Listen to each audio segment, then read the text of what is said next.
하면서 말씀을 나누도록 하겠습니다.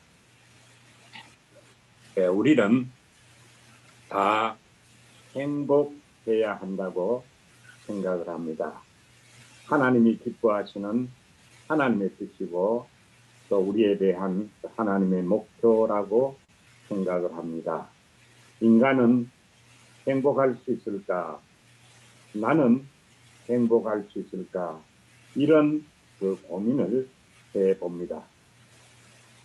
행복의 열쇠는 무엇일까도 생각해 봅니다. 그 해답이 이 요한복음에 나와 있습니다. 불행에서 나와 행복하게 된 한 그 여자가 나옵니다.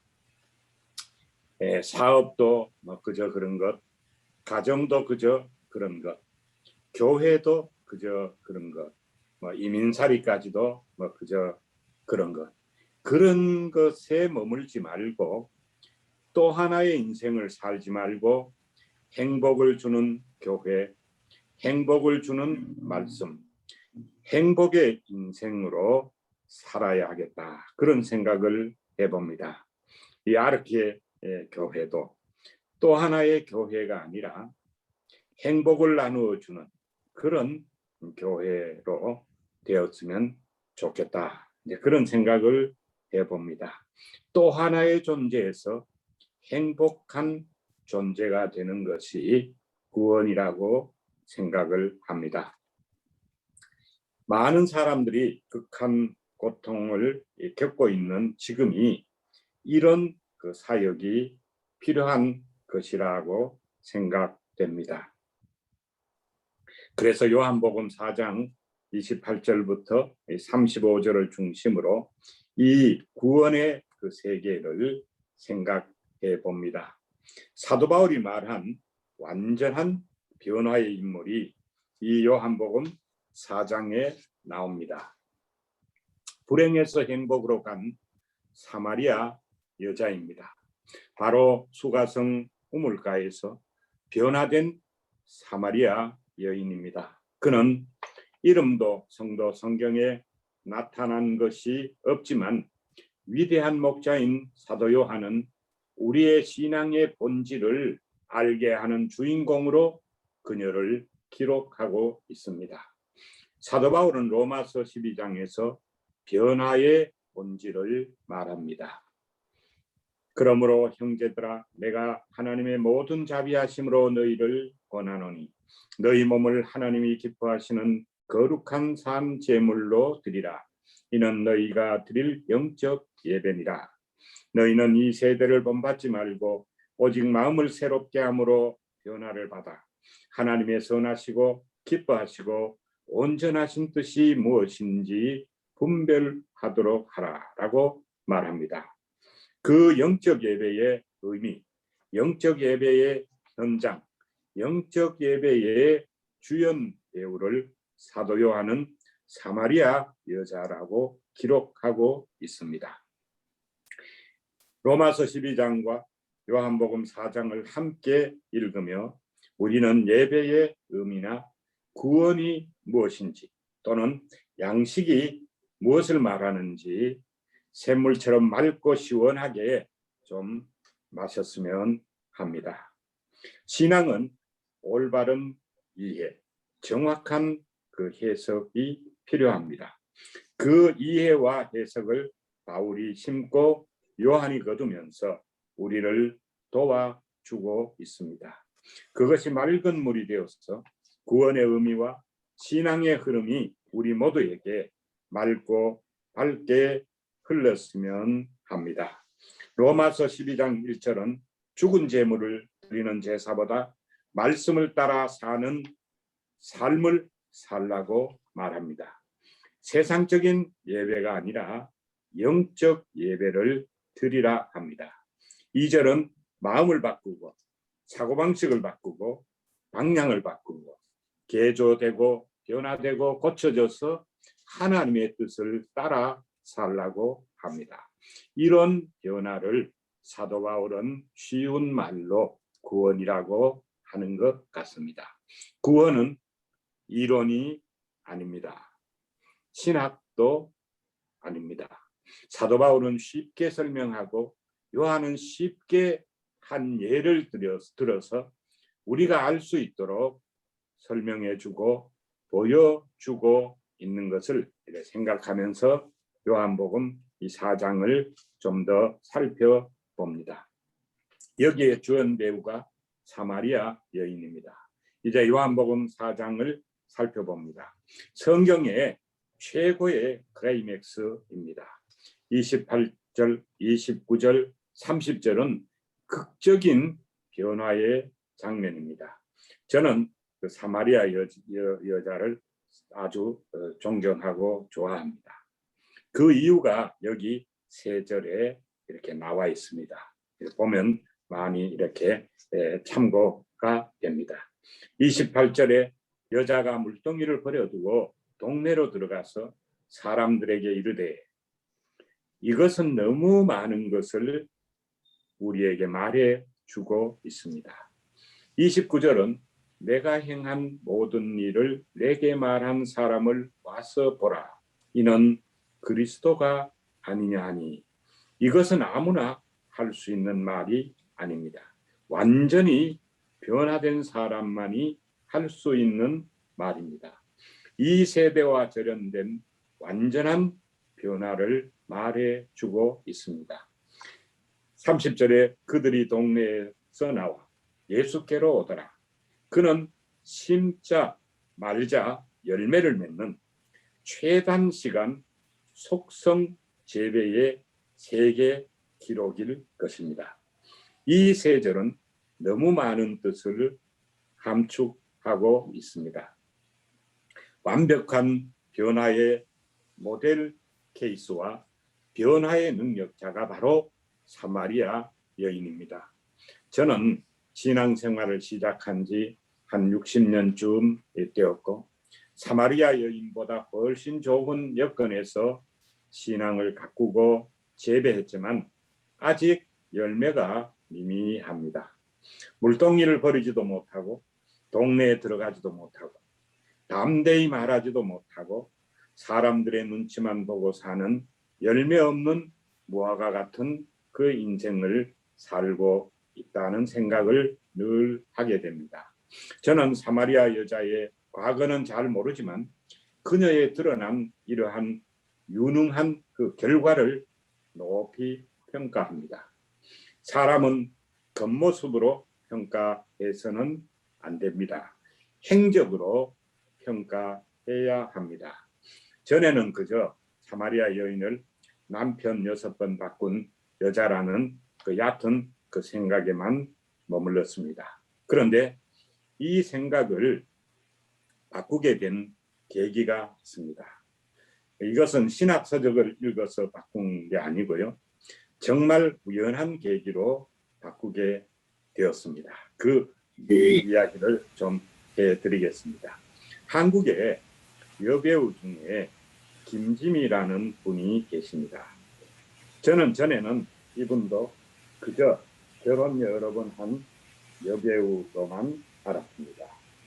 그런데 이분의 친오빠가 여기 아르헨티나에 이민을 오셔서 오래도록 우리 옆에서 가게를 하셔서 학교 선배인 그분과 오래 참 가까이 친하게 지냈습니다.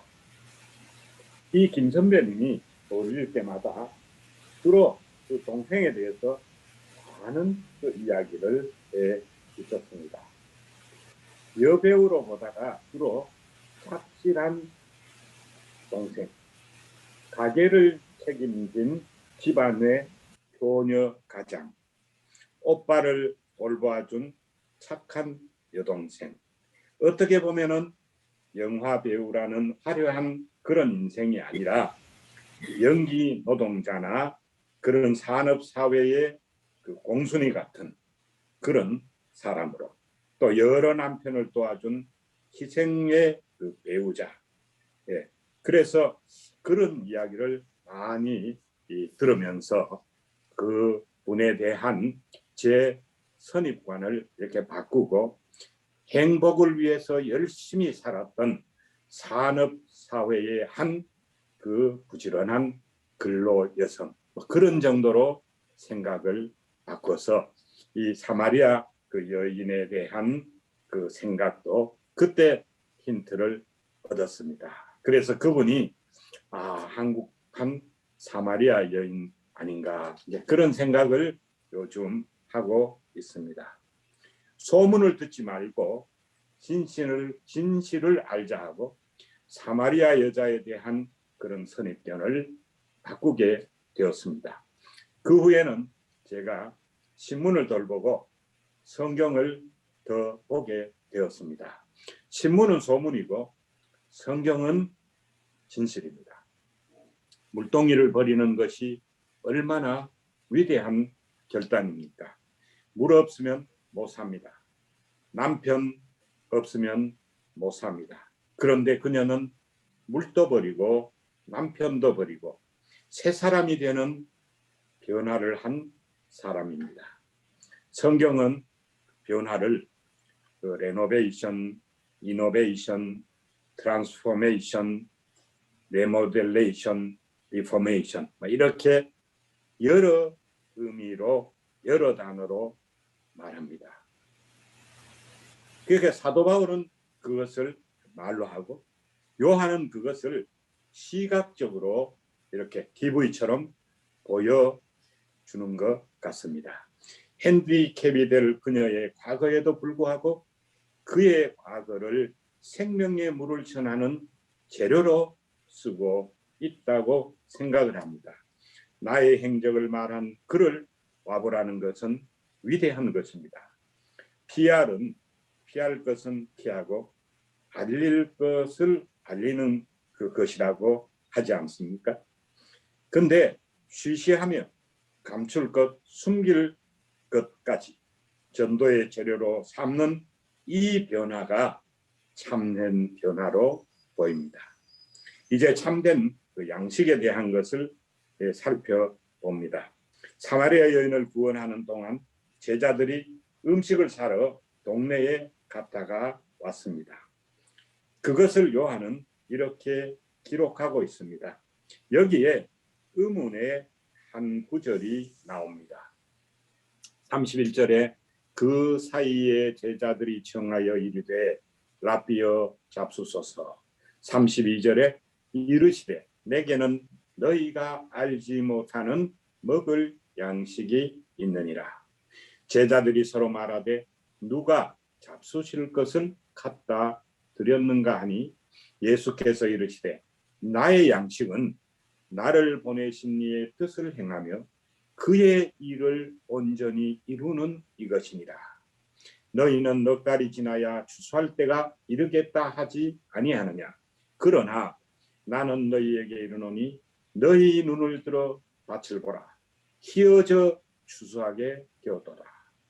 바로 내게는 너희가 알지 못하는 양식이 있다고 말씀하십니다. 34절에 양식의 의미를 설명하십니다. 나의 양식은 나를 보내신 이의 뜻을 행하며 그의 일을 온전히 이루는 이것이니라. 바로 이렇게 사마리아 여인을 구원하는 이 일, 하나님의 뜻인 이 구원의 역사를 이루는 것이 양식이다. 그러한 말씀입니다. 그러니까 이 양식을 추구하며 살면은 사는 것은 문제가 없다. 이제 그러한 말씀이죠.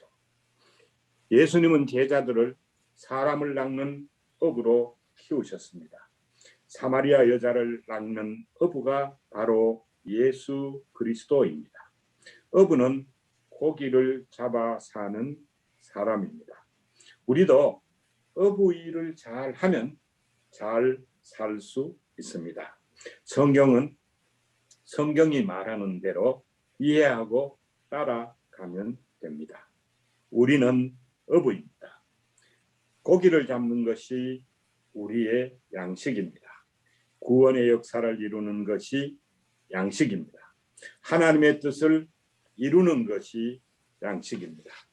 35절에서 두 가지 추수 때가 나옵니다. 세상의 추수 때는 아직 넉 달이 남았습니다. 그러나 성경의 추수 때는 지금이 희어져 추수할 때라고 합니다. 우리가 그 주기도문을 할 때 우리에게 일용할 양식을 주실 것을 기도합니다. 제자들에게 예수님이 가르쳐준 기도가 주기도문입니다. 그 제자들의 그 일용할 양식도 바로 구원의 그 일이었습니다. 그 데일리 브레드가 바로 그날 구원할 일이라, 그런 말씀이죠. 우리도 주기도문을 할 때 양식의 의미를 좀 더 넓혔으면 좋겠다, 그런 생각을 해봅니다. 인생을 사는 의미도 좀 더 넓어졌으면, 그런 생각을 해봅니다. 무엇을 먹으며 사는가? 무슨 일을 하며 사는가? 양식과 사명에 대해 우리의 지경이 좀 더 깊어지고 넓어지기를 기도합니다. 우리의 일용할 양식이 변화되기를 기도합니다. 기도하겠습니다. 사랑의 아버지 하나님,